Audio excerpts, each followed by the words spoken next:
My name is Sarah, and I'm 28. Mom yelled, "You'll never be as successful as your sister."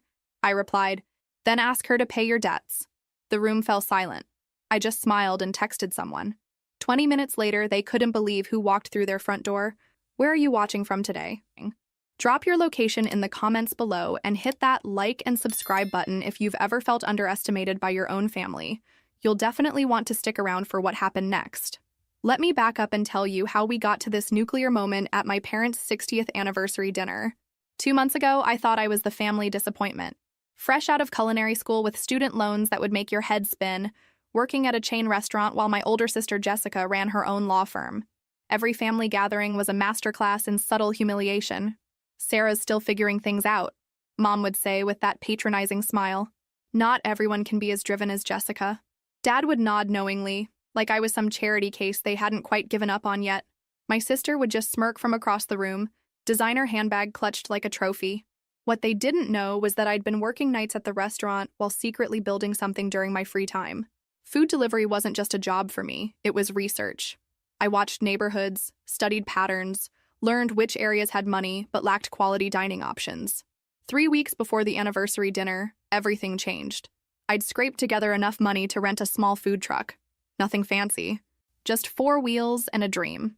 My specialty was elevated comfort food, gourmet versions of dishes people grew up loving but couldn't find done right anymore. The first week was brutal. 12-hour days, burns on my arms, customers complaining about wait times. But slowly, word spread.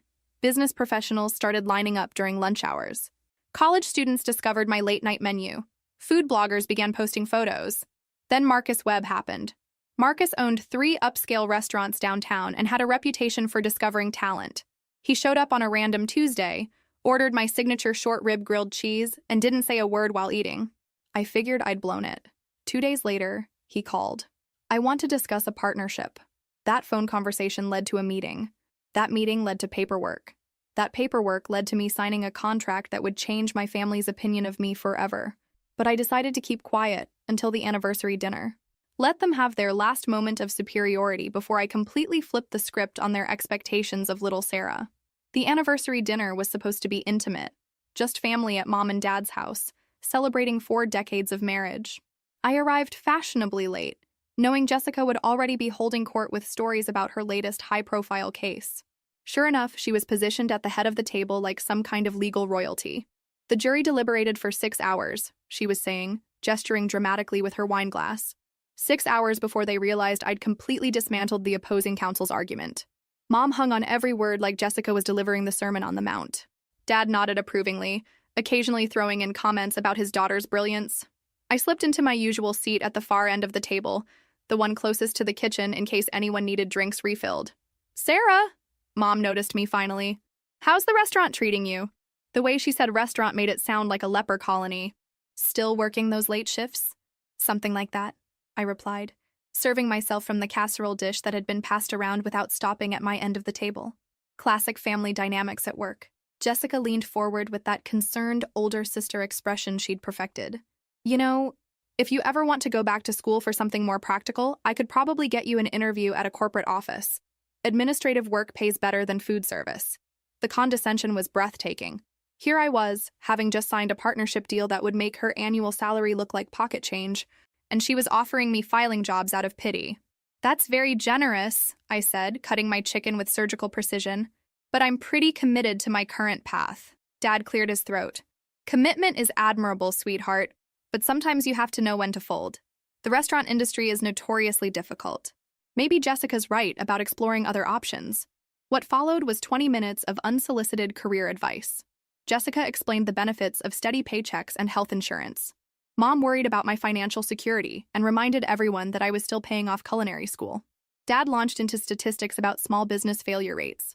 I sat there eating my dinner, letting them dig their hole deeper. Each piece of advice was another nail in the coffin of their credibility. They were so convinced of their own wisdom, so certain that I needed their guidance, that they never stopped to wonder if maybe things weren't exactly as they appeared. "The thing is," Mom said as she cleared the dinner plates, "success isn't just about passion. It's about making smart choices." Jessica understood that early on. That's when I knew it was time to make my move. "You're right, Mom," I said, putting down my fork. Success is about making smart choices. Speaking of which, how are those retirement investments working out for you? The question hung in the air like smoke. Mom's face tightened slightly. Dad shifted in his chair. Jessica looked confused by the sudden topic change, but I could see concern creeping into her expression. Our investments are fine, Dad said carefully. Why would you ask that? I pulled out my phone and pretended to check something. Oh, just curious. I mean, with the way the market's been lately and considering your mortgage situation, I trailed off meaningfully. Now I had their full attention. The thing about family dynamics is that everyone has secrets they think no one else knows about. My parents had refinanced their house twice in the past 5 years, thinking their children were oblivious to their financial struggles. Sarah, what exactly are you implying? Mom's voice had an edge to it. Nothing at all, I said innocently. I just think it's interesting how we define success differently. Like Jessica's law firm is doing well, but what about your personal situation, Jess? How's that working out? Jessica's confident demeanor cracked slightly. She'd been keeping her own financial problems quiet, but I'd noticed things. The designer handbag that she'd been carrying for 3 years running, the fact that she'd moved back in with our parents briefly last summer, claiming it was just temporary while she renovated her condo. My personal life is none of your business, Jessica said defensively. Of course not, I agreed. Just like my career choices shouldn't be everyone else's business either. But since we're all giving advice here, maybe we should be more honest about our own situations first. The room went deadly quiet. Mom looked between Jessica and me like she was watching a tennis match. Dad cleared his throat uncomfortably. This wasn't the wholesome family dinner they'd planned. Sarah, I don't appreciate your tone, Mom said firmly. Whatever point you're trying to make, this isn't the time or place. That's when my phone buzzed with a text. Perfect timing. I glanced at it and smiled. Actually, Mom, this might be the perfect time. I have some news to share. I stood up from the table and walked to the living room window, making sure they could all see me clearly. Remember how you've been worried about my future? Well, you can stop. Jessica rolled her eyes. Let me guess. You got promoted to shift supervisor? Not exactly, I said, pulling up the contract on my phone. I got promoted to restaurant owner. Have you ever experienced that moment when your family realizes they've completely underestimated you? Drop a comment below if you know that feeling. The silence that followed was deafening. I watched as 3 people who had spent years treating me like the family charity case tried to process what I'd just said. Owner? Dad repeated slowly, like the word was foreign to him. Co-owner, technically, I corrected, enjoying every second of their confusion. Marcus Webb, you know, the guy who owns those 3 upscale restaurants downtown, he offered me a partnership. Jessica's mouth opened and closed like a fish out of water. Partnership? Sarah, those restaurants generate millions in revenue annually. I know, I said simply. I've done my research. Mom was the first to recover. Honey, that's wonderful news, but partnerships can be complicated. Are you sure you understand what you're getting into? Maybe Jessica could look over the contract for you. Even in the face of my success, she couldn't help herself, still treating me like I needed supervision. Still assuming Jessica was the smart one who should handle the important stuff. Thanks for the offer, but I already had it reviewed by a legal team that specializes in restaurant partnerships, I said. They're quite impressed with the terms Marcus offered me. That hit Jessica right in the ego. Her specialty was corporate law, not restaurant partnerships, but she'd never admit she wasn't qualified to handle any legal document that crossed her path. Well, she said, trying to regain her composure. Congratulations. Though I hope you realize that restaurant partnerships often dissolve within the first 2 years. The industry is incredibly volatile. And there it was. The inability to just be happy for me. Even faced with evidence of my success, she had to find ways to diminish it. You're absolutely right, I agreed. That's why I made sure to negotiate terms that protect me regardless of what happens with the partnership itself. Dad leaned forward. What kind of terms? I pretended to hesitate like I wasn't sure I should share family secrets. Well, if the partnership doesn't work out, I keep the food truck and Marcus pays me a severance that would cover all my student loans plus a substantial investment fund for my next venture. The room went quiet again. They were starting to realize that not only was I not the family failure they'd assumed, but I might actually be the most financially secure person at the table. And if the partnership succeeds, Mom asked quietly, then in 5 years I'll own a significant percentage of a restaurant empire that's currently valued at about $12 million, I said casually. Like I was discussing the weather. Jessica's wine glass hit the table harder than intended. A small splash of red wine stained the white tablecloth, which somehow felt symbolic. 12 million? She whispered. That's when my phone rang. I glanced at the caller ID and couldn't suppress a smile. "Excuse me for just a moment," I said, answering the call. "Hi, Marcus. Yes, I'm having dinner with my family right now." "Really? That's incredible news." I could feel 3 pairs of eyes burning holes in my back as I continued the conversation. "The food blogger from the Times wants to feature us? And they're interested in documenting the expansion? That's amazing. Yes, I'll call you first thing Monday morning to discuss the details." I hung up and turned back to my stunned family. "Sorry about that. Business calls, you know how it is." But they didn't know how it was. They had no idea what it felt like to have people calling with opportunities instead of problems. "The New York Times?" Mom's voice was barely above a whisper. "Well, their food section," I clarified, because accuracy matters. "But yes, apparently they've been following the local food truck scene and want to do a feature on successful partnerships between established restaurateurs and emerging talent." I walked back to the table and sat down, suddenly very aware of how the entire dynamic had shifted. 20 minutes ago, I'd been the struggling family member who needed guidance. Now I was the one with news that made their own achievements seem ordinary. Jessica had gone completely quiet, which was unprecedented. She always had something to say, some way to position herself as the expert in the room. But there's no spinning someone else's success into your own superiority, especially when that success dwarfs your own. "Sarah," Dad said carefully, "this is wonderful news. I hope you know how proud we are." The words sounded hollow after years of subtle disappointment.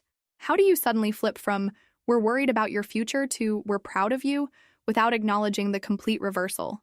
"Thank you," I said graciously. "I know this probably comes as a surprise." "A surprise is an understatement." Jessica finally found her voice. "How long have you been planning this?" "The partnership, I mean." "About 6 months," I admitted. "I wanted to make sure everything was solid before I said anything. You know how family can be when you talk about big dreams before their reality." Mom winced slightly. We all knew exactly what I meant. How many times had they responded to my aspirations with concerned looks and gentle suggestions to be more realistic? 6 months, Jessica repeated.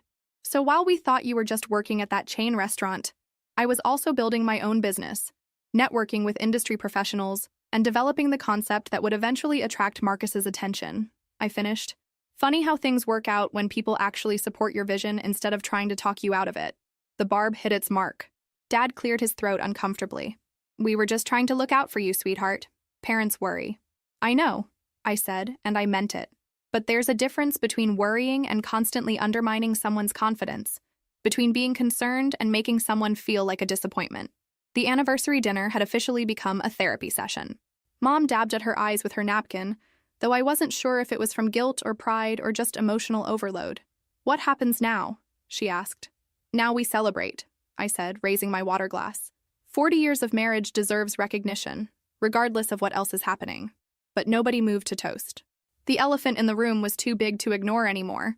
Years of family dynamics had just been completely upended, and we all needed a minute to adjust. That's when my phone buzzed with another text. I glanced at it and felt my smile widen. "Actually, there's one more thing I probably should mention." Jessica looked like she might pass out.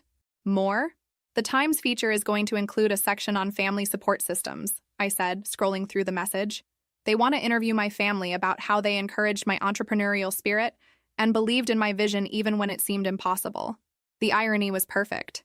Now they would have to publicly pretend they'd been supportive all along, or admit to a national publication that they'd spent years discouraging their daughter's dreams. "They want to interview us?" Mom's voice cracked slightly. "All of you," I confirmed, holding up my phone. "The journalist thinks it makes a better story when families rally around each other's dreams.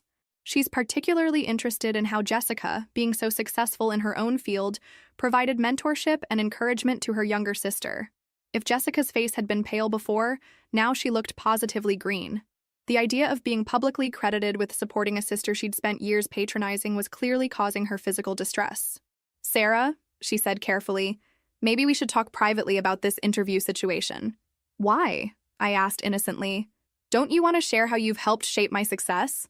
I mean, all those conversations about making smart choices and being realistic about my future, they really motivated me to prove I could exceed everyone's expectations." Dad was catching on to the impossible position they were all in. If they participated in the interview honestly, they'd have to admit they'd been discouraging. If they participated dishonestly, they'd be lying to a national publication. If they refused to participate, they'd look like unsupportive family members. "When is this interview supposed to happen?" he asked. "Next week," I said. "They want to do it here, actually. The journalist loves the idea of capturing our family dynamic in its natural environment." Mom looked around the dining room like she was seeing it for the first time. The same room where they'd spent years making me feel like the family underachiever was about to be featured in the New York Times as an example of supportive parenting. "Sweetheart," she said slowly, "I hope you know that we've always believed in you. Maybe we didn't express it the right way, but we've always wanted the best for you." It was a masterclass in revisionist history. 3 hours ago, she'd been suggesting I find a more practical career path. Now she was claiming she'd always been my biggest supporter. "I know, Mom," I said gently. "And I think this interview will be a perfect opportunity for all of us to talk about how families can better support each other's dreams." Jessica excused herself to use the bathroom, but I could tell she was really just escaping to process everything that had happened. The golden child discovering her little sister had outshone her was clearly more than she could handle in public. When she returned, she looked like she'd been crying. "Sarah, can I talk to you for a minute?" "Alone?" We stepped into the kitchen, where she immediately broke down. "I'm so sorry," she whispered. "I've been horrible to you. All those comments about being realistic and finding something more stable, I thought I was protecting you from disappointment." "Were you?" I asked quietly. "Or were you protecting yourself from competition?" She didn't answer, which was answer enough. "Jess," I continued, I'm not angry with you, but this interview is happening whether you participate or not. The story is about how family support leads to success. You can either be part of that narrative, or you can be notably absent from it." She nodded, understanding the choice she was facing. "What do you need from us?" "Just honesty," I said. "About how families can do better. About how success doesn't look the same for everyone. About how believing in someone sometimes means letting them fail on their own terms instead of trying to protect them from their own dreams." When we returned to the dining room, the whole atmosphere had changed. Mom and Dad were sitting quietly, looking like they were having their own moment of reckoning. "So," Dad said as we sat back down, "tell us more about this partnership. What's your role going to be?" And for the first time in my adult life, my family asked me questions because they genuinely wanted to hear my answers. Not because they were looking for problems to solve or dreams to redirect. The revenge wasn't in humiliating them. It was in forcing them to see me clearly for the first time, and watching them realize how much they'd underestimated the daughter they thought they knew. But what happened during that interview the following week? That's when things got really interesting. The journalist arrived Tuesday morning with a photographer and enough recording equipment to document a presidential speech. Amanda Chen had that sharp, observant look that made you understand why she'd built a reputation for getting to the heart of every story she covered. "I'm fascinated by family dynamics and entrepreneurial success," she said, setting up her recorder on our dining room table, the same table where I'd dropped my bombshell just a week earlier. "So often we hear about families who discourage risk-taking, but your story suggests the opposite." Mom and Dad exchanged a quick glance. Jessica sat ramrod straight like she was preparing for a deposition rather than a friendly interview. "Sarah has always been determined," Mom began carefully. "Even as a child, when she set her mind to something, there was no stopping her. I had to give her credit for creativity. She was technically telling the truth while completely omitting the years of discouragement and subtle undermining." "And Jessica," Amanda turned to my sister, "what was it like watching your younger sister pursue such an ambitious path? Did you offer advice from your own entrepreneurial experience?" Jessica's law firm was successful, but she was hardly an entrepreneur. She'd joined an established practice straight out of law school and worked her way up to partner. Calling it entrepreneurial was generous at best. "I tried to share what I'd learned about business relationships and contracts," Jessica said diplomatically. "Sarah was always very independent in her decision-making." Amanda scribbled notes, clearly picking up on the careful word choices and diplomatic phrasing that suggested there was more to this story than the surface-level harmony. "Tell me about a specific moment when the family came together to support Sarah's vision," Amanda requested. The silence stretched uncomfortably long. I could practically see them searching their memories for a single instance of unqualified support that they could describe honestly. "Well," Dad finally spoke up, "there was the time Sarah wanted to buy professional-grade kitchen equipment for her apartment. We helped her research the best options within her budget. What he didn't mention was that the conversation had actually been him trying to talk me out of the purchase because it seemed like an unnecessary expense for someone who wasn't even working in fine dining yet." Amanda was clearly sensing something was off. Good journalists have radar for family dynamics that don't quite add up. "Sarah," she said, turning to me, "how would you describe your family's reaction when you first told them about your business plans?" This was my moment. I could play along with their revisionist history, or I could tell the truth that would make for a much more interesting article. Honestly, Amanda, they were terrified, I said. The room went dead quiet. Mom's smile froze on her face. Jessica's eyes widened in panic. Terrified? Amanda leaned forward, sensing she was about to get the real story. They thought I was making a huge mistake, I continued. The restaurant industry is notoriously difficult, and they'd watched me struggle through culinary school and work low-paying jobs for years. They were afraid I was setting myself up for disappointment. It wasn't a betrayal. It was honesty. And it was making for a much better story than the sanitized version they'd been trying to present. What do you think will happen next? Drop your predictions in the comments below. Amanda's pen was moving rapidly across her notepad. So, how did you handle that fear from your family? That must have been challenging when you needed their support most. It was incredibly difficult, I admitted. But it also motivated me to be absolutely certain I could succeed on my own terms. When people you love don't believe in your vision, you have to believe in it twice as hard. Mom looked like she wanted to crawl under the table. Jessica was staring at her hands, probably wondering how this interview had gone so far off script. And when did that dynamic change? Amanda asked. When did they start to see your vision coming to fruition? Last week, I said simply. The photographer, who had been quietly snapping candid shots during the conversation, suddenly looked up with interest. Even he could sense the story was taking an unexpected turn. Last week? Amanda repeated. You mean they didn't know about the partnership until very recently? I kept it quiet until everything was finalized, I explained. I'd learned that sharing dreams with people who don't understand them can be more discouraging than helpful. So I decided to prove myself first, then share the results. Jessica finally found her voice.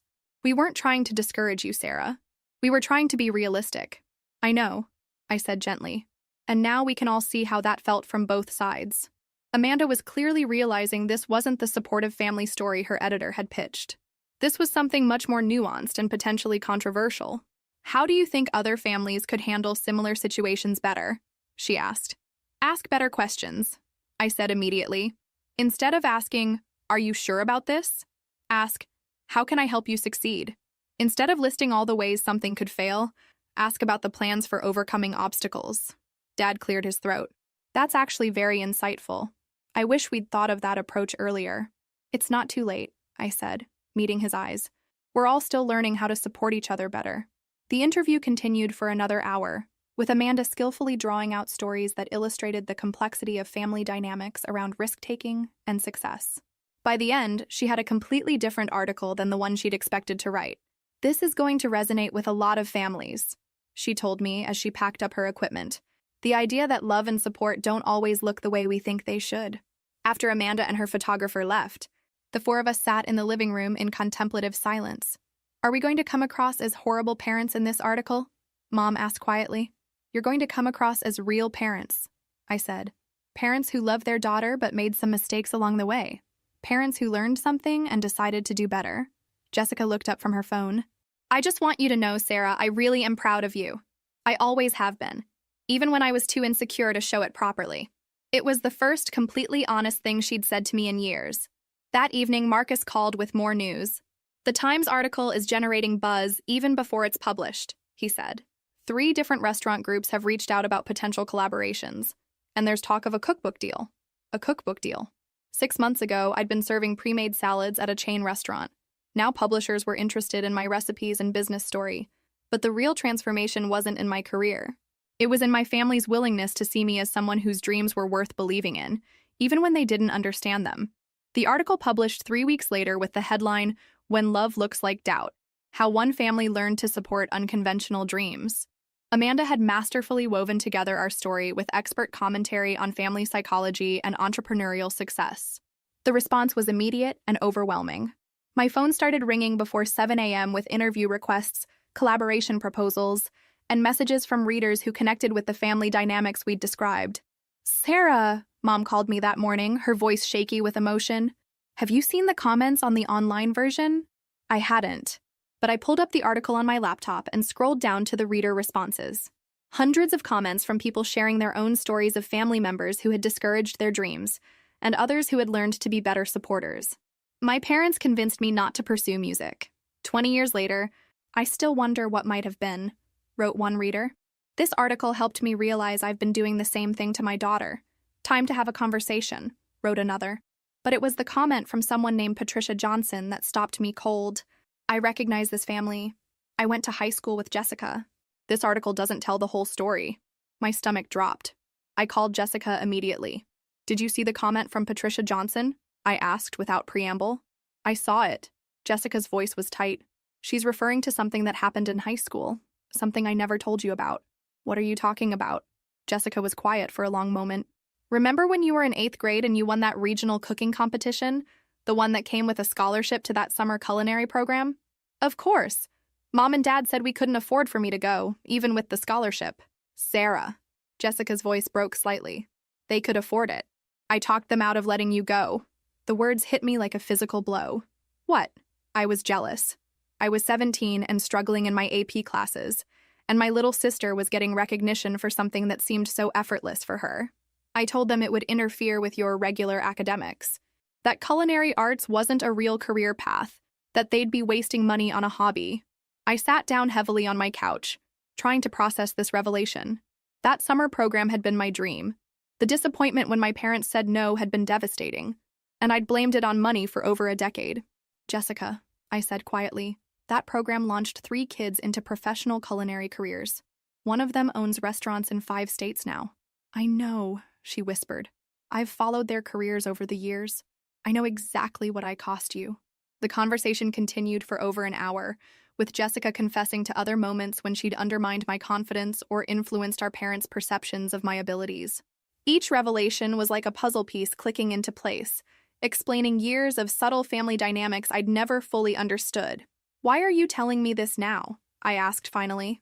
Because that article made me realize how much damage I've done over the years, and because Patricia's comment means other people from our past are going to start connecting dots. I'd rather you hear the truth from me. After we hung up, I sat staring at my phone, feeling a complex mix of anger, sadness, and oddly relief. At least now I understood why my family's lack of support had always felt so coordinated, so systematic. But I also realized something else. Knowing the truth didn't diminish what I'd accomplished. If anything, it made my success more meaningful. I'd overcome not just external obstacles, but years of deliberate sabotage from someone who was supposed to be on my team. My phone rang again. This time it was Marcus. Have you been following the article response online? He asked. Some of it. Why? Food Network wants to meet with us. Food Network. The holy grail of culinary careers. I'd grown up watching their shows, dreaming of someday being talented enough to catch their attention. Now they were calling me. They want to discuss a potential show concept, Marcus continued. Something about family dynamics and food culture. Your article really struck a nerve with their programming team. I was still processing Jessica's confessions, and now this. It was like the universe was determined to pack a lifetime of revelations into a single day. When do they want to meet? Next week, in New York. Sarah, this is huge. Food Network doesn't take meetings with unknowns. The fact that they're reaching out means they see serious potential. After the call, I realized I needed to tell my family about this development. But Jessica's confessions had changed everything. How do you celebrate new opportunities with people who've been actively working against your success for years? I decided to call a family meeting. Not a celebration, not an announcement, but a real conversation about everything that had been revealed and what it meant for our relationships going forward. They all agreed to come over that evening. When they arrived, the atmosphere was tense. Everyone knew Patricia Johnson's comment had opened a can of worms that couldn't be closed again. Before we talk about anything else, I said, I need to understand the full scope of what's been happening behind my back all these years. Mom and Dad looked confused, but Jessica's face told them everything they needed to know about what was coming. Jessica told me about the summer culinary program, I continued. About how she convinced you not to let me go, even though we could afford it. Mom's face went white. Sarah, we can explain. I don't need explanations, I interrupted. I need honesty. Complete honesty about every time someone in this family actively worked against my interests. What followed was one of the most difficult conversations we'd ever had as a family. Dad admitted to times he'd steered me away from opportunities because Jessica had convinced him I wasn't ready. Mom confessed to downplaying my achievements to relatives to avoid making Jessica feel overshadowed. But the biggest revelation came when Jessica broke down completely and admitted that she'd actively sabotaged my confidence for years because she was afraid I was naturally more talented than she was, and she couldn't handle being the less successful sister. The thing is, she sobbed, You are more naturally talented. You always have been. Everything I've achieved has been through grinding and working twice as hard as everyone else. But you just see possibilities that other people don't see. And I was terrified that everyone would figure out I was the ordinary one. It was brutally honest and heartbreaking and infuriating all at once. My sister, who I'd looked up to and tried to emulate for years, had been systematically undermining me because she was afraid of being outshined. So when you saw me struggling at the restaurant, working multiple jobs that didn't make you want to help me succeed, I asked. It made me feel safer, she admitted. I know how awful that sounds, but at least when you were struggling, I didn't have to worry about being compared to you. The room was silent except for the sound of Jessica crying and Mom trying to comfort her.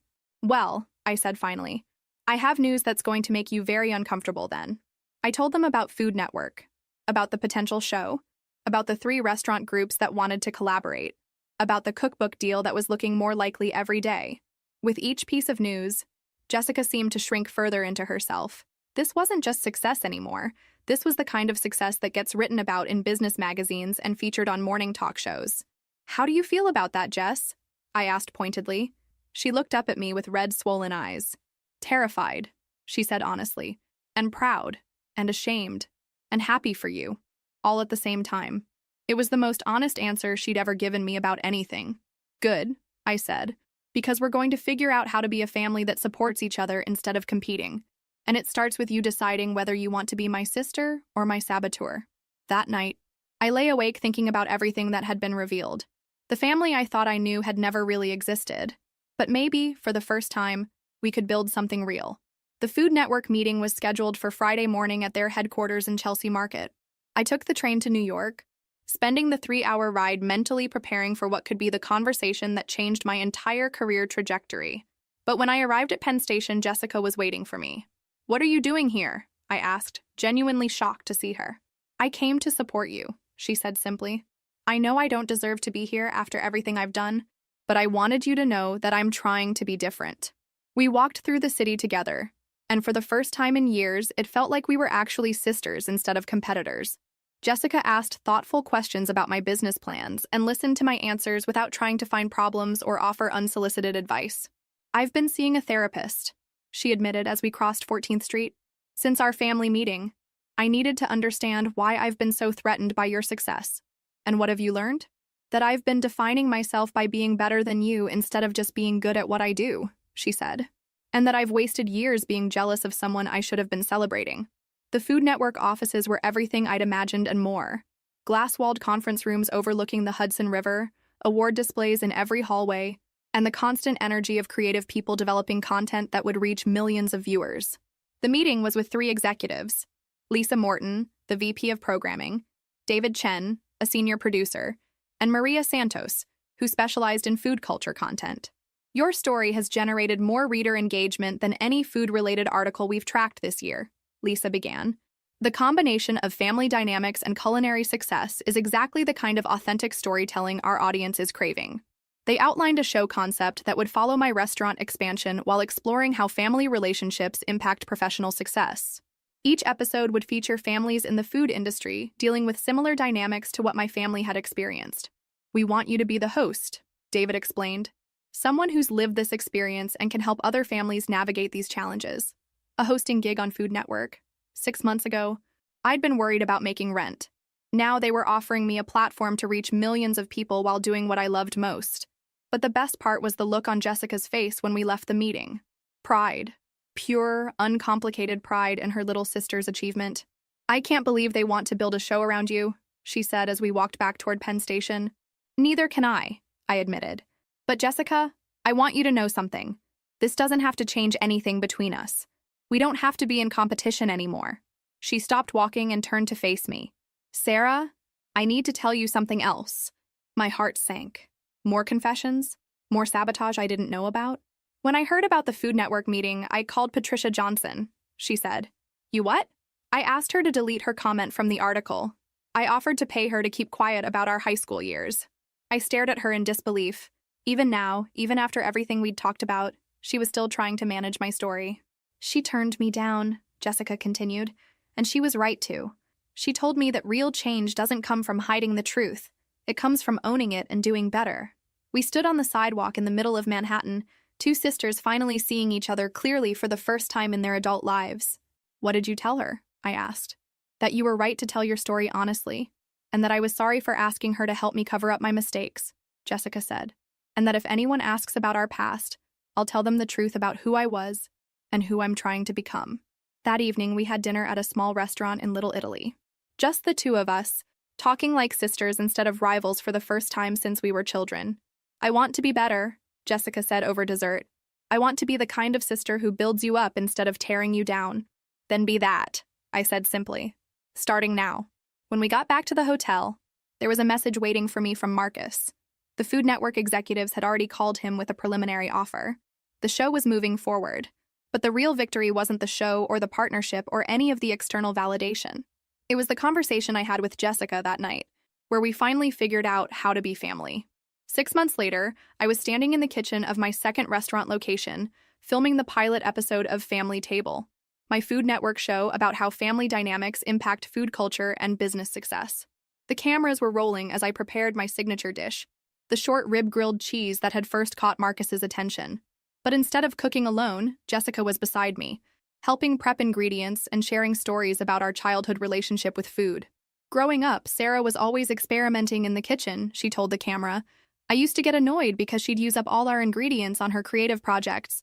I wish I'd realized she was actually developing the skills that would make her successful." It was honest without being self-flagellating. Jessica had learned to talk about our past without making herself the victim of her own poor choices. "The thing about family support," I said to the camera while plating the sandwich, "is that it doesn't always look the way we expect it to. Sometimes the most loving thing family can do is get out of each other's way and let each person find their own path to success."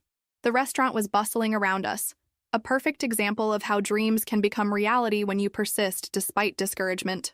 Marcus moved between tables, greeting customers who had come specifically because of the Times article or the early buzz about the show. Mom and Dad were seated at the corner table, proudly wearing family table t-shirts that the production team had made. They'd become genuinely supportive once they understood how their previous approach had affected me, though it had taken several family therapy sessions to get there. "The response to the show concept has been incredible," the producer told me during a break in filming. "We've got families from all over the country applying to be featured in future episodes. Apparently, your story really resonated with people." After wrapping filming for the day, my family gathered for a private dinner at the restaurant. It had become our new tradition, weekly family dinners where we actually supported each other's dreams instead of questioning them. "I got news today," Jessica announced as we shared appetizers. "The law firm is promoting me to senior partner, and they want me to head up a new division specializing in small business contracts." "That's incredible," I said, genuinely thrilled for her success. "You'll be amazing at that." "I was thinking," she continued, "maybe some of your Food Network families could use legal guidance when they're starting their businesses. I could offer consultation services." It was the perfect example of how we'd learned to support each other's success instead of competing with it. Jessica had found a way to build on her own expertise while helping advance my work, rather than trying to diminish it. "Speaking of supporting each other," Mom interjected, "your father and I have been talking about turning our experience into something positive, too." Dad nodded. "We're thinking about offering workshops for parents of adult children who are starting businesses, how to be supportive instead of what we were." I looked around the table at my family. All of us finding ways to transform our mistakes into opportunities to help other people avoid similar problems. "You know what the best part is?" I said, raising my wine glass for a toast. "What?" Jessica asked. "We're all successful now, but more importantly, we're all happy for each other's success. That's the real victory."